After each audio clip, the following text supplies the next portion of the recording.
Hi there, and welcome to day number 191. My name is Mary, and today's story title is Daniel Saved.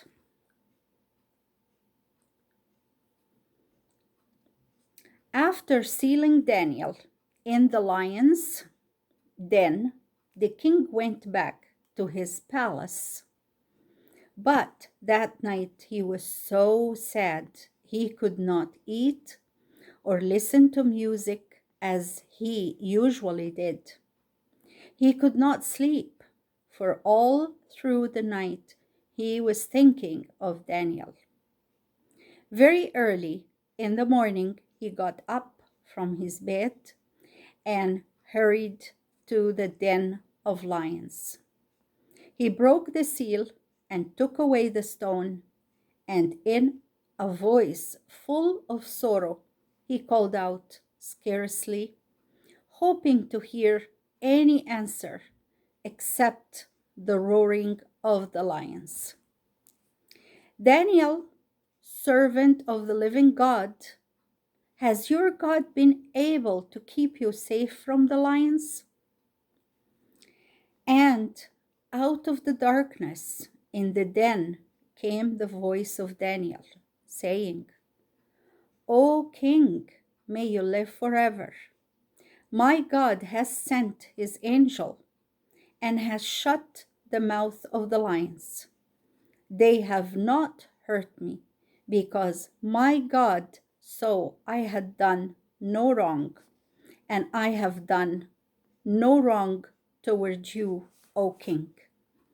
Now I will share with you a picture, and it says, Daniel in the den of lions. And you will see how peaceful he is sitting with the lions. And the lions are not hurting him. They're just sitting around him, nice and quiet, in peace. And the king is up there calling for him.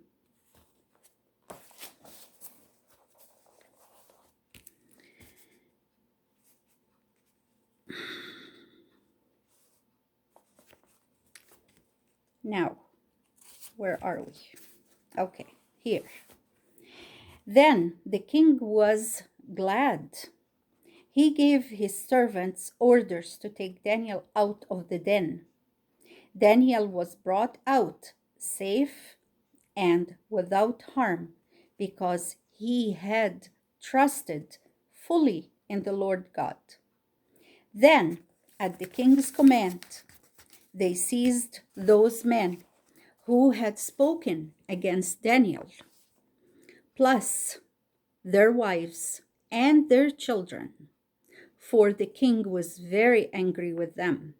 They were all thrown into the den, where the hungry lions leaped on them and tore them to pieces as soon as they fell to the floor of the den.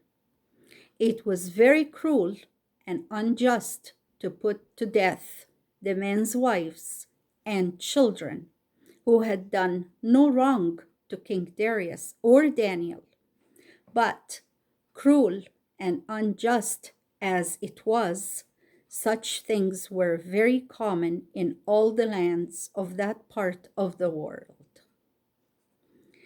The lives of people weren't considered important, and children often suffered for their parents' crime. After this, King Darius wrote all the lands and people in the many kingdoms under his rule. May peace be given to you all abundantly. I make a law that everywhere among my kingdoms men fear and worship the Lord God of Daniel, for he is the living God above all other gods, who only can save men. Daniel stood beside King Darius to the end of his reign, and afterward while Cyrus the Persian was king over all the lands, Daniel lived for a number of years after being saved from the lions. He had several wonderful dreams and visions that showed him what would happen many years later, including the coming of Jesus Christ. And that was the word of the Lord. Now we come to our discussion questions. Number 1, how did the king feel all night? How did the king feel all night? Who had kept Daniel safe? Number 2, who had kept Daniel safe? Number 3, what had Daniel done that had kept him safe? Number 3, what had Daniel done that had kept him safe? Number 4, and last question, who did the king tell his people to worship? Why? Who did the king tell his people to worship? Why? And with that last question, we come to the end of day number 191. May God bless us all until we meet again in the next day and next exciting story from the Bedtime Bible Stories. Bye-bye for now.